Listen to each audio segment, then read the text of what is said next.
मेरी जेठानी हर रात को ससुर जी के पैर दबाने जाती और मैं बाहर से सुनती तो जेठानी के रोने की आवाज़ आती। एक दिन मैंने जेठानी से पूछा तो उसके चेहरे का रंग फीका पड़ गया। कहने लगी, तुम यह बात किसी को भी मत बताना और आज रात मेरी जगह तुम पैर दबाने के लिए जाना। जब मैं ससुर जी के कमरे में गई, ससुर जी ने दरवाज़ा बंद कर लिया और जैसे ही लाइट बंद की, मेरे जिस्म से जैसे जान निकल गई हो, क्योंकि वहाँ तो मेरा मेरा नाम राधिका है। मैं इस दुनिया के सबसे अलग ख़ानदान से शादी करके चली गई थी। जी हाँ, यही कहना सही था, क्योंकि वहाँ काम ही ऐसे होते थे कि समझ से बाहर थे। मेरी ससुराल में मेरी एक जेठानी थी। जेठ जी शहर के बाहर काम करते थे। कभी-कभी वो घर पर आते थे। दरअसल हमारी शादी हमारी मर्ज़ी से हुई थी और मेरे घरवाले राज़ी नहीं थे, क्योंकि मेरा पति बहुत कमज़ोर और बीमार नज़र आता था। मेरे पिताजी को पूरा यकीन था कि यह नशा करता है, जबकि ऐसा नहीं था। मैं बस इतना ही चाहती थी कि हमारी शादी शांति और सुकून से हो जाए, पर ऐसा नहीं हुआ और बात बिगड़ गई। मेरे घरवालों ने मेरे पति को कहा, तुम्हारे पास 3 दिन हैं, इससे शादी करके ले जाओ, वरना चौथे दिन हम इसकी शादी कहीं और करवा देंगे। पति ने हाथ-पाँव मार के अपने दोस्तों की मदद ली, शादी हो गई। पिताजी ने कहा कि तुम्हारे लिए आज से इस घर के दरवाजे हमेशा के लिए बंद हो गए हैं। मैं हैरान रह गई, जबकि सुरेश के पापा बिल्कुल भी नाराज़ नहीं थे। वो कहते थे कि मोहब्बत करना गुनाह नहीं होता है। मेरी शादी में अपनी जेठानी से मिली और उसने मुझे तसल्ली दी, समझाया और कहा कि सब ठीक हो जाएगा। अब मेरा पति दिन-रात मेहनत करने लगा, क्योंकि हमें पैसों की ज़रूरत थी। वह सुबह-शाम काम पर जाते और रात को लौटते। ऐसे घर में सिर्फ मैं और मेरी जेठानी ही थी। एक दिन बहुत ही अजीब देखा मैंने। रात होते ही मेरी जेठानी सारा काम ख़त्म करने के बाद ससुर जी के कमरे में चली जाती है। उनके हाथ में तेल की एक कटोरी होती है। यह सब देखकर मुझे अम, आप जेठानी अंदर गई और उसके बाद उसने दरवाज़ा बंद कर लिया। मैं हैरान रह गई कि भला इस वक्त इसका अंदर क्या काम है और ये तेल लेकर अंदर क्यों जा रही है। कुछ देर तो मैं खड़ी रही कि शायद तेल देने गई होगी। वह दरवाज़ा गलती से बंद हो गया होगा। वो अभी आ जाएगी, लेकिन वो वापस नहीं आई। आधे घंटे तक मैं इंतज़ार करती रही, लेकिन वो वापस नहीं आई। कुछ देर बाद मेरा पति भी आ गया। मैंने उसके लिए रात का खाना गर्म किया और फिर हम दोनों ने साथ बैठकर खाना खाया। थोड़ी देर के बाद उसने मुझे चाय बनाने को बोला। मैं चाय बनाने के लिए दोबारा किचन में गई। तब भी मैंने देखा कि मेरी जेठानी अपने कमरे में नहीं थी और मेरी जेठानी ही थी। एक दिन बहुत ही अजीब देखा मैंने। रात होते ही जेठानी जी सारा काम ख़त्म करने के बाद ही ससुर जी के कमरे में चली जाती और उसके हाथ में तेल की एक कटोरी होती। यह सब देखकर मुझे बाद में जेठानी जब अंदर गई तो उसने दरवाज़ा बंद कर लिया। मैं हैरान रह गई कि भला इस वक्त इसका अंदर क्या काम है और ये तेल लेकर अंदर क्यों जा रही है। कुछ देर तक तो मैं खड़ी रही कि शायद तेल देने गई होगी और दरवाज़ा गलती से बंद हो गया होगा। वो अभी आ जाएगी, लेकिन वो वापस नहीं आती है। आधे घंटे तक इंतज़ार करती रही, लेकिन वो वापस नहीं आई। कुछ देर के बाद मेरा पति भी आ गया। मैं उसके लिए रात का खाना गरम किया और फिर हम दोनों साथ में बैठकर खाना खाने लगे। थोड़ी देर के बाद मेरे पति ने मुझे चाय बनाने के लिए बोला और मैं चाय बनाने के लिए किचन में चली गई और उसके बाद मैंने देखा कि मेरी जेठानी अपने कमरे में नहीं थी और ससुर के कमरे की लाइट भी बंद थी। इसका मतलब वो दोनों सो चुके थे। फिर मैं चाय बनाकर वापस आ गई, तो बर्तन रखने के लिए जब दोबारा आई, तब भी मैंने देखा कि अभी भी जेठानी जी नहीं आई थी। मैं कुछ भी नहीं कर सकती थी। मैं अपने कमरे में आ गई। सुबह मैंने अपनी जेठानी से पूछना चाहा, लेकिन हिम्मत ही नहीं हो रही थी। अगले दिन फिर से यही होने लगा। रात का काम ख़त्म करके सभी के सो जाने के बाद तेल लेकर मेरे ससुर के कमरे में चली जाती है और मैं देर रात तक जागती रहती हूँ, क्योंकि मेरे पति देर रात को वापस आते हैं। दरवाज़ा बंद होने वाली बातों ने मुझे बहुत परेशान करके रख दिया था कि आखिर बात क्या है। बंद कमरे के अंदर रोज़-रोज़ होता क्या है। मैं धीरे-धीरे चलती हुई कमरे के पास चली गई। मेरी कदम बहुत ही धीरे-धीरे आगे बढ़ रहे थे और कान ज़्यादा ही खुले भी थे। थोड़ी सी आवाज़ होने पर भी मैं इधर-उधर देखना शुरू कर देती थी, लेकिन फिर मैं ऐसी आवाज़ सुनी जिसको सुनकर मेरे पैरों तले से ज़मीन खिसक गई। कमरे से मेरी जेठानी की रोने की आवाज़ आ रही थी। मैंने अपने कानों को हाथ लगा दिया और मैं सोने चली गई। आखिर यह हो क्या रहा है? मुझे लगा कि शायद मेरा वहम होगा, लेकिन मैंने आवाज़ सुनी और अब तो मुझे पूरा यकीन हो गया कि कुछ ना कुछ ज़रूर अंदर हो रहा है।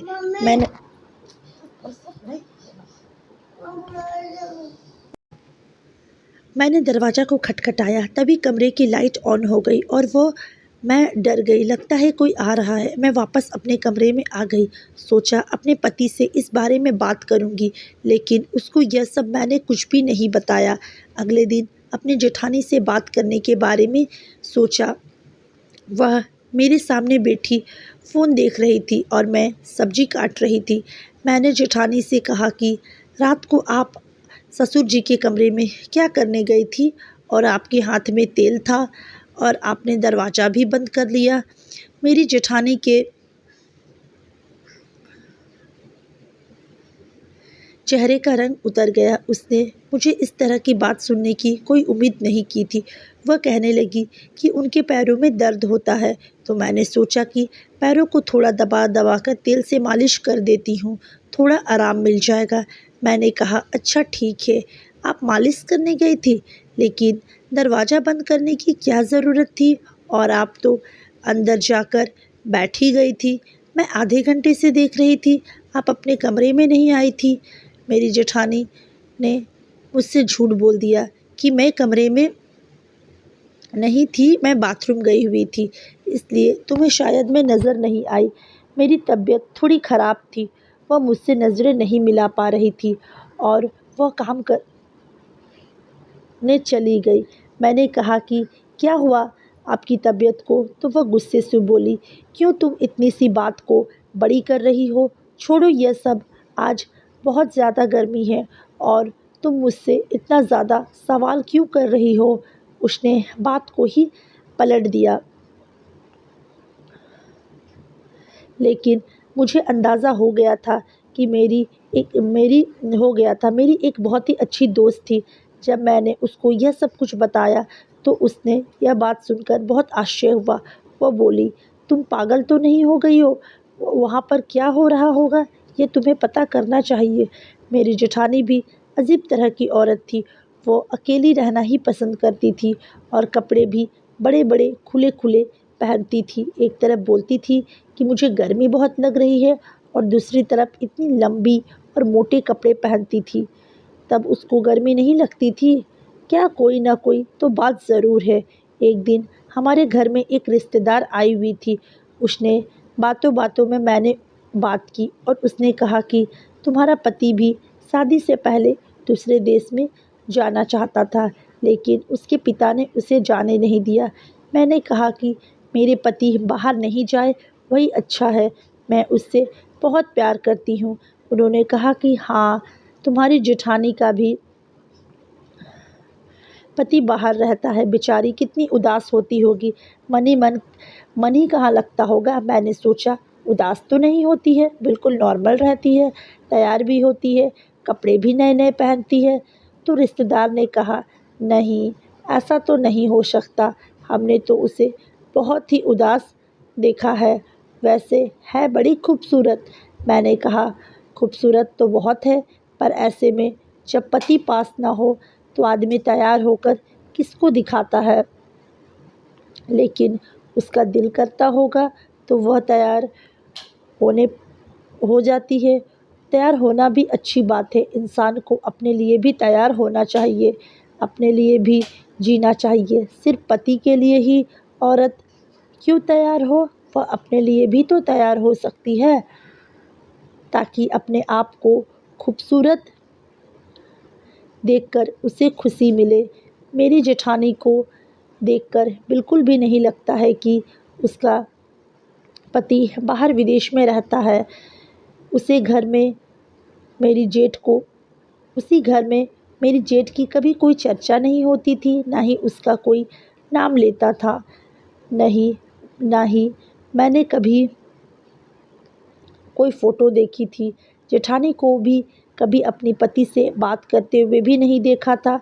अगर पति बाहर विदेश में रहता भी है तो फ़ोन पर तो बात करता ही होगा। और यहाँ तक कि मेरे ससुर जी भी कभी ज़िक्र नहीं करते कि मेरा बेटा बाहर विदेश में है। एक दिन हम सब खाना खा रहे थे तो मेरे ससुर जी ने कहा, भगवान ने मुझे एक ही बेटा दिया है और यह सब कुछ उसी का ही है। साथ ही में वो हंसने लगे। मैंने कहा कि पापा, आपका एक और बेटा भी तो है। तो वो कहने लगे, हाँ, एक और बेटा भी है, गलती हो गई मुझसे। बात थोड़ी कभी अपनी औलाद बाप थोड़ी कभी अपनी औलाद को भूल सकता है। मैं तो मजाक कर रहा था। हम सब हैरान हुए कि यह वो कैसे भूल गए। मेरे पति ने भी अपनी अजीब सी शक्ल बना ली और जेठानी भी इधर उधर देखने लगी। ऐसा लगा कि यह तीनों ही मुझे कुछ न कुछ ज़रूर छुपा रहे हैं। लेकिन मेरी जेठानी की वही आदत थी। मैंने फिर उसे सवाल किया तो कहने लगी, ससुर के पैरों में दर्द रहता है। जब तक उनके पैरों को नहीं दबाती हूँ उनको नींद नहीं आती है। लेकिन मैं यह सोच रही थी कि जब वो सो जाते हैं फिर भी वो अपने कमरे में वापस क्यों नहीं आती है, ससुर जी के कमरे में ही क्यों रहती है। क्या पूरी रात ही पैर दबाती रहती है या रोज़ ससुर के कमरे में फिर वहीं पर सो भी जाती है। उसका वहाँ क्या काम है। और वह आवाज़, उसके बारे में तो सोच सोच कर मेरा दिमाग ही घूम जाता है। जो मैं सोचना भी नहीं चाहती थी, जो इस घर में हो रहा था। एक दिन तो अचानक ऐसा हुआ कि मैं अचंभित रह गई। मैं अपनी जेठानी को कपड़े बदलते हुए देख लिया। वह मुझे देखकर एकदम से चौंक गई। लेकिन उससे ज़्यादा तो मैं सदमे में थी।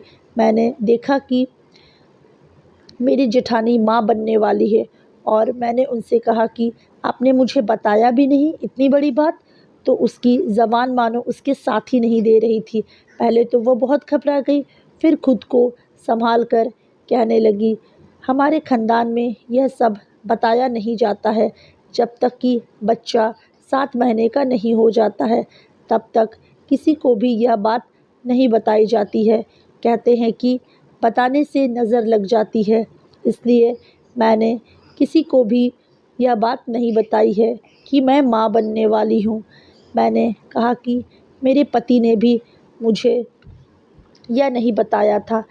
कभी ससुर जी ने भी इसका ज़िक्र नहीं किया। क्या उन लोगों को कभी नहीं पता। मेरी जेठानी को कुछ समझ में नहीं आ रहा था वो क्या कहे। उसने कहा, शायद भूल गए होंगे। मैंने सोचा, कोई इतनी बड़ी बात कैसे भूल सकता है। और मुझे भी नहीं पता चला क्योंकि मेरी जेठानी बहुत ही खुले कपड़े पहनती थी। पर अब उसको देखकर लग रहा था कि जैसे 8वां महीना चल रहा हो। इसका मतलब कि 8 महीने पहले मेरे जेठ जी आए थे। लेकिन फिर भी कोई इस घर में उनका नाम तक नहीं लेता है।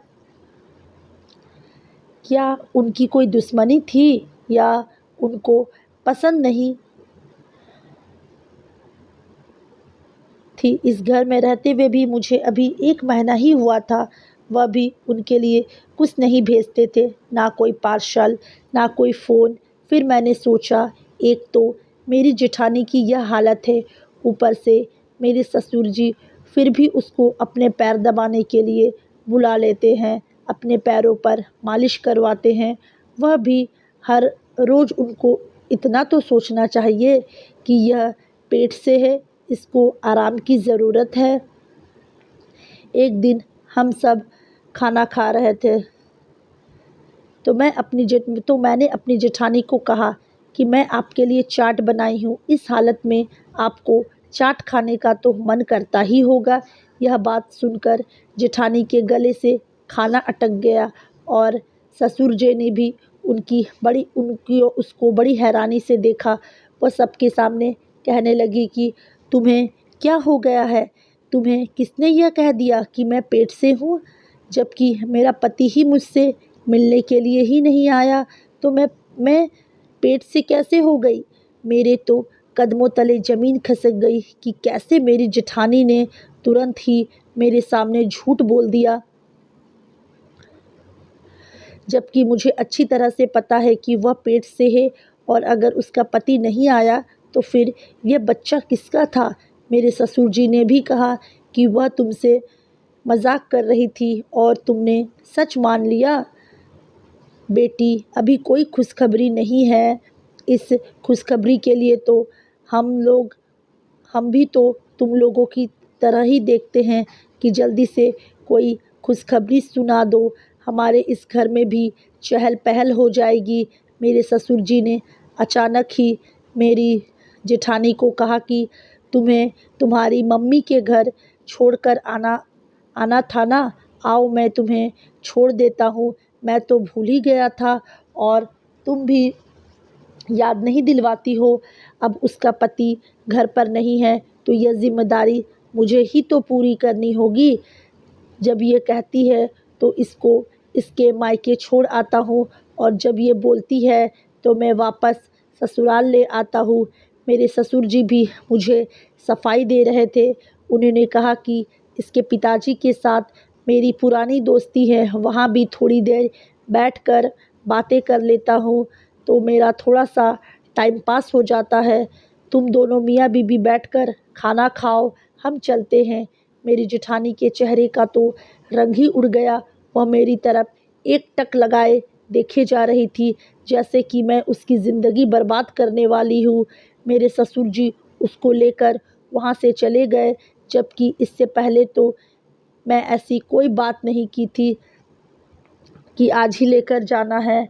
जब वो लेकर चले गए तो मेरे पति ने मुझसे पूछा कि तुमको यह सब बात किसने बताया, तुम इस तरह की बातें क्यों कर रही हो। मैंने कहा कि मैंने देखा था कि उनका पेट बड़ा हुआ है। मेरे पति भी हंसने लगे। उनका पेट खाने से बड़ा है, तुम समझ रही हो कि वह प्रेग्नेंट है। मेरा भाई 2 साल से घर नहीं आया तो बच्चा कहाँ से आ गया।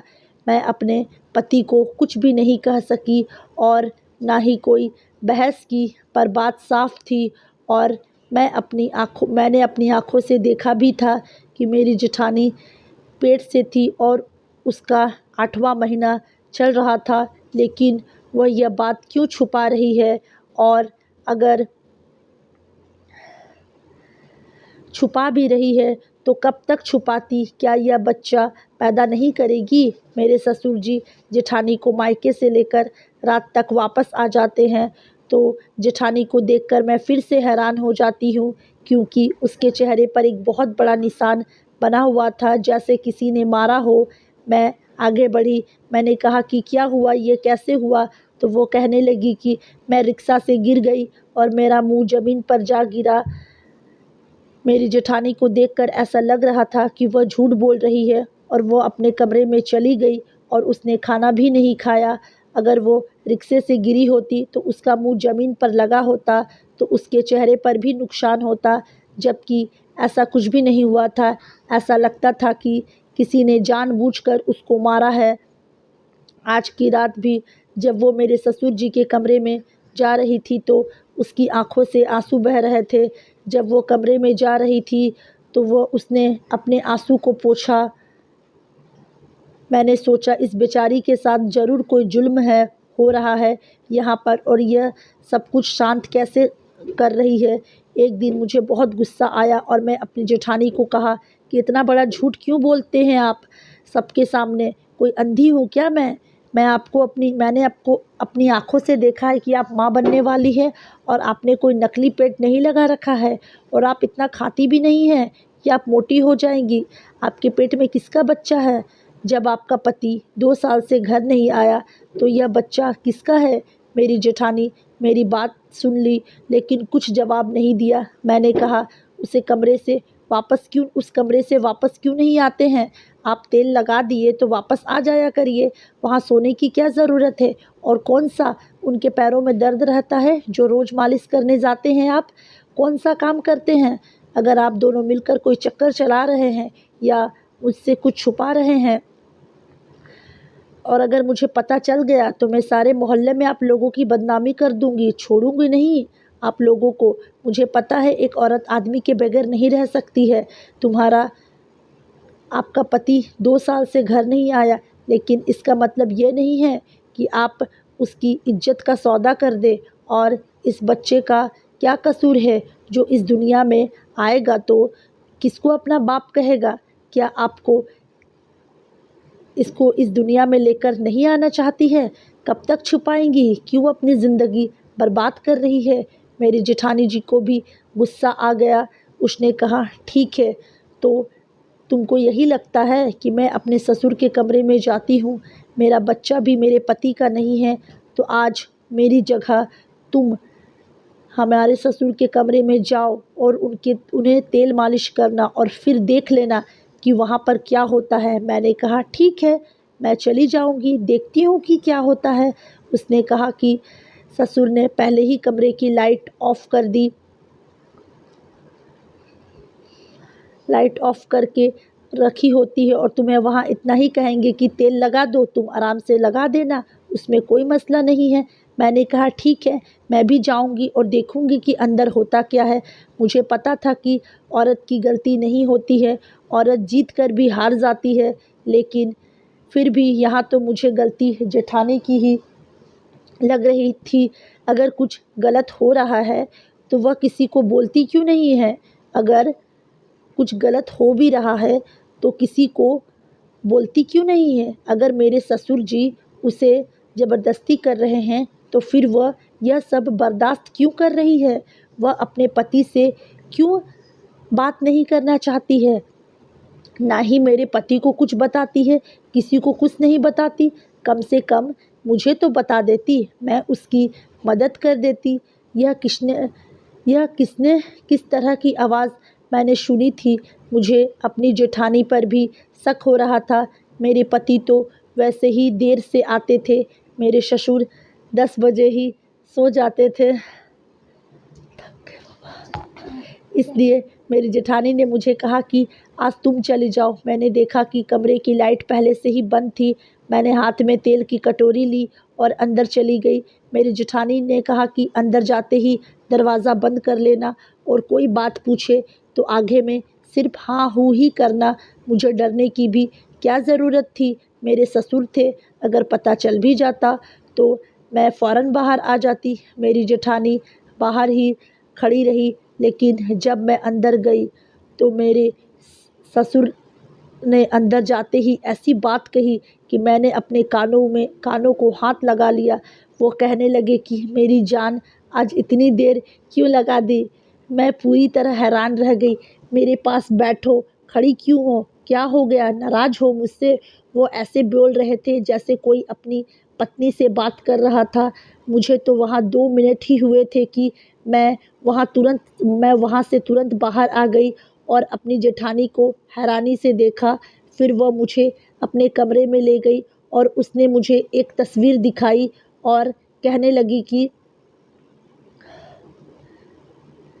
जिसमें वह अपने ससुर जी के साथ दुल्हन बनी बैठी थी। उसने कहा, ये मेरे ससुर नहीं हैं, ये मेरे पति है और मेरी शादी हुई है। तुमने जो आवाज़ सुनी वह इस वजह से थी। ऐसी हालत में मैं पैर दबाकर पूरी तरह से थक जाती थी, इसलिए मेरे मुंह से ऐसी आवाज़ आने लग जाती थी। और ये आपके ससुर जी अच्छे इंसान नहीं हैं, मुझ पर बहुत जुल्म करते हैं, मुझे अपना गुलाम समझते हैं क्योंकि मेरे आगे पीछे कोई नहीं है। लेकिन ये ही मेरे पति है और ये बच्चा भी इन्हीं का है। उसने कहा था कि जब बच्चे के दिन आ जाएंगे तो वह मुझे गांव भेज देंगे और फिर कुछ ना कुछ करके बहाना करके कह देंगे कि बच्चा गोद लिया हुआ है। तुम्हारे पति ने मिलकर यह प्लान बनाया था कि तुम्हें यह बात ना पता चले, नहीं तो बदनामी होगी। हमारे ख़ानदान में यह बात किसी को भी नहीं पता है। जो औरत इस घर में आई थी वह तो मेरे पति की बहन थी, इसलिए वह भी हमारे साथ मिली हुई थी। जब तुमने सबके सामने कहा कि आप पेट से हैं तो मेरे पति ने मुझ पर बहुत गुस्सा किया और मुझ पर हाथ भी उठाया। अभी मेरे चेहरे पर घाव था। सारी रात उसने मुझे बातें सुनाई। यह ख़ानदान बहुत ही अजीब है। यहाँ पर बहुत सारे राज दबे हुए हैं। इनमें से एक राज मैं भी हूँ। तुम्हारे पति ने तुम्हें शायद यह बात नहीं बताई है कि तुम अलग से ना सोचो, तुम्हें बुरा ना लगे, क्योंकि अब तुम अपने पति को बता देना कि तुम्हें सब कुछ पता चल चुका है और खामोश रहना। मेरे पति भी तुम लोगों को यह सब बातें बता देंगे जब तुम्हें यहाँ पर कुछ महीने हो जाएंगे, लेकिन तब तक तुम मेरी जासूसी नहीं करना, मेरे मामले में बोलना बंद कर दो। इसलिए आज मैंने तुम्हें अपनी जगह कमरे में भेज दिया था कि तुम्हें विश्वास हो जाए मैंने अपनी जेठानी से माफ़ी मांगा और उससे वादा किया कि आगे से मैं ऐसी कोई बात नहीं करूँगी, क्योंकि मेरी वजह से आपकी ज़िंदगी भी बर्बाद हो सकती है। उसके बाद मैंने अपने पति को यह बात बता दी।